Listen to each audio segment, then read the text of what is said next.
Hello and welcome to Social Media Weekly, episode 12 May 2021. Social Media Weekly is brought to you by Virtual Palace Marketing, rehumanizing your marketing experience. My name is Sean. This week's news, Spotify lets us share podcast timestamps. Having invested a lot into the podcasting business, Spotify now wants to improve our ability to share the content.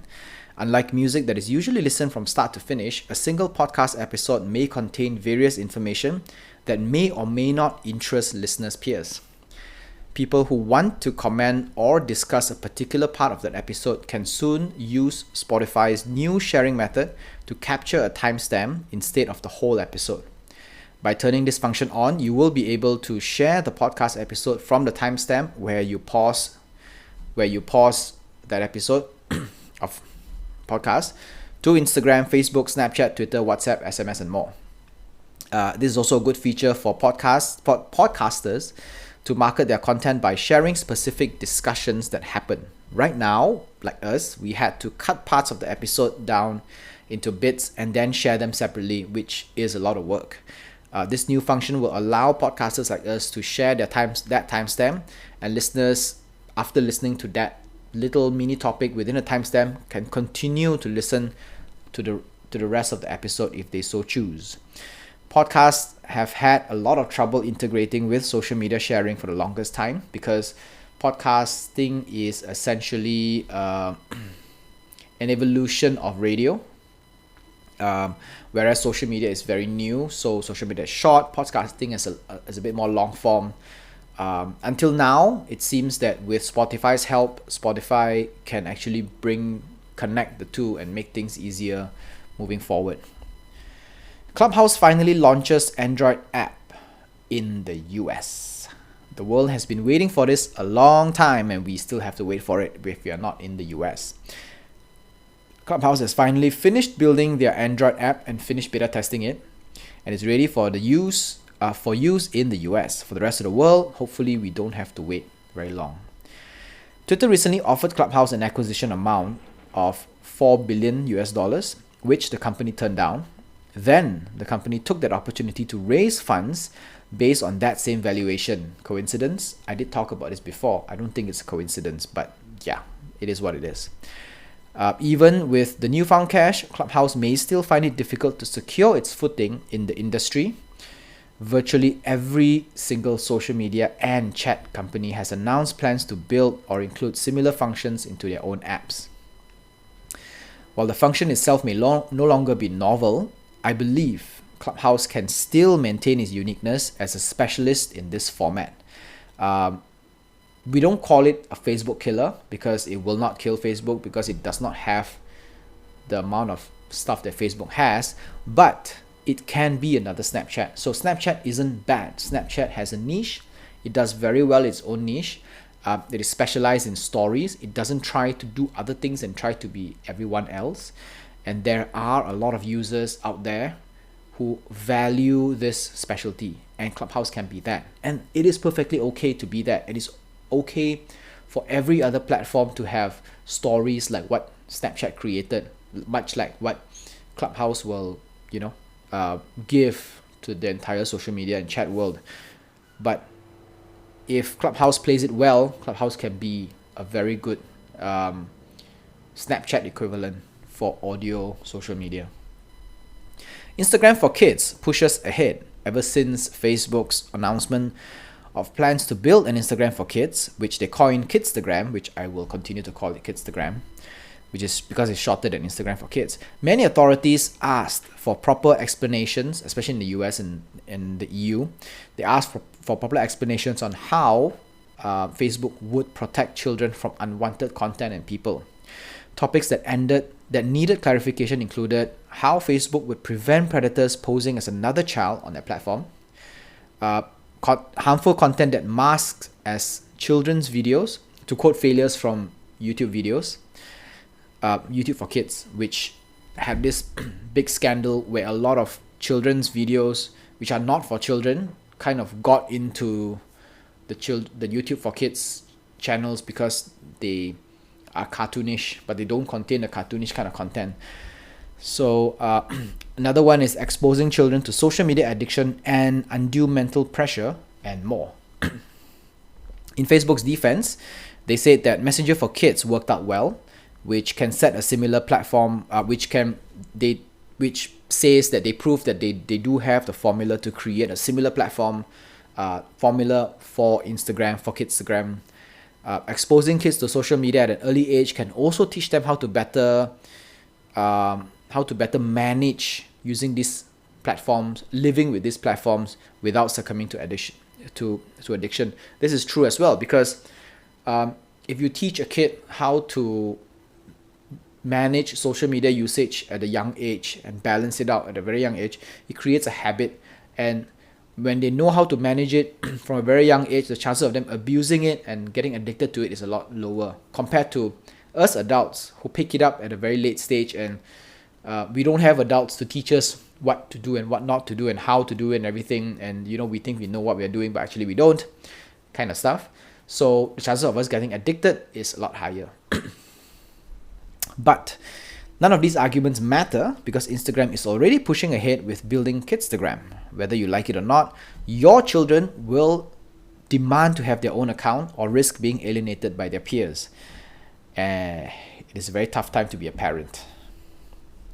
All the best. Twitter enables large image display on timeline.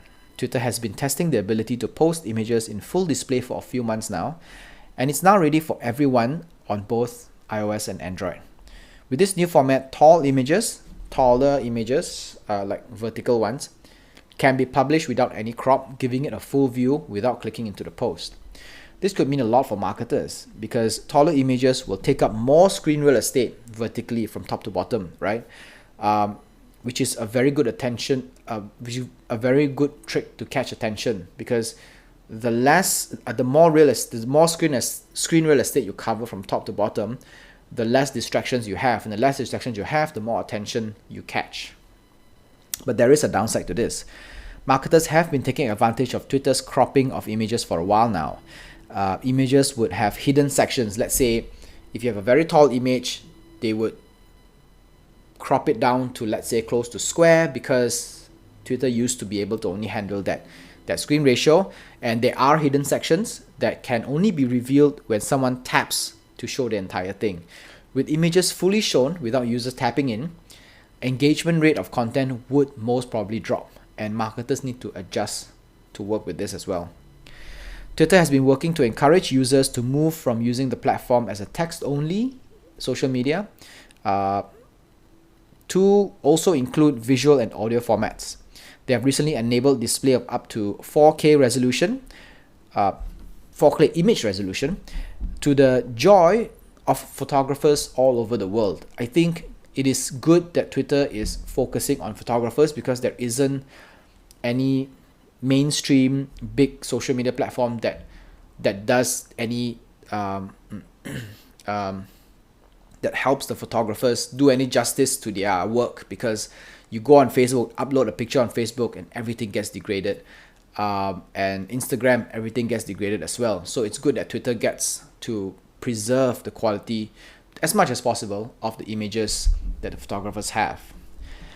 And they are also working to roll out Spaces, their version of Clubhouse, to the rest of the world. It's now available in the US and maybe some parts of the world which I'm not aware of, but soon it will be available to everyone else. So they are focusing both on visual and audio as well. Snapchat rolls out dark mode. After months of trials and beta tests, Snapchat is finally rolling out dark mode to iOS users. No Android yet. Not all iOS users though, since I am on the latest version and I still can't activate it. So still, you can check if it's available on your app by going to your Snap profile. On the top right, there's the gear knob. Click on settings and go to app appearance. If you don't see app appearance, you don't have dark mode. There you can allow it to either switch to either match the system, which follows the dark and light mode of your phone setting. So your phone setting will have it light mode when the sun is out, dark mode when the sun is down, or you can go to full light mode or full dark mode completely. Based on the screenshots and reports from Gadgets 360, there isn't anything compelling about this dark mode aside from having a black background. Also, I thought the whole dark mode thing was done and dusted back in 2017, 2018. Why are people still rolling out dark mode at 2021. TikTok adds 2 new functions, only one makes sense. The popular lip syncing and, in my opinion, time wasting can be for good and bad. App just announced they are working on 2 new functions. The first is an in-app shopping. Bloomberg reports that the company is testing this feature in Europe by partnering with several brands, including US-based streetwear company Hype. This feature really works with TikTok's social media style because TikTok is a good way to sell casual items because it's a short video kind of thing, can easily be adapted to market and to provide shopping to these kind of brands. With proper implementation, I believe that it can outperform Facebook and Instagram when it comes to shopping. Well, yeah, Facebook and Instagram isn't exactly pushing very fast in terms of shopping anyway, so not much of a hurdle there. The next one, which doesn't make sense to me yet, is a recruitment tool. According to Axios, this new feature by TikTok will help people find jobs and companies, recruiters and brands to unearth solid candidates. TikTok said the recruitment feature won't be baked into the app itself, rather an external website for that sole purpose. So it's going to be a website, a link to website, and it's a recruitment site. The company hopes that the users and employees and everything would post video resumes that will land us jobs. I can see employers and brands hiring based on their ability to create content, but maybe not as management trainees or bankers or auditors or accountants. So yeah, maybe just the creative jobs. Then it makes sense. Social Media Weekly podcast is available on Anchor FM, Google Podcasts, Apple Podcasts, Spotify, and more. Our full videos are available on YouTube, and we post bits and clips on Instagram and Facebook. This is Social Media Weekly episode 12 May 2021. My name is Sean. Stay safe. See you next week. Au revoir.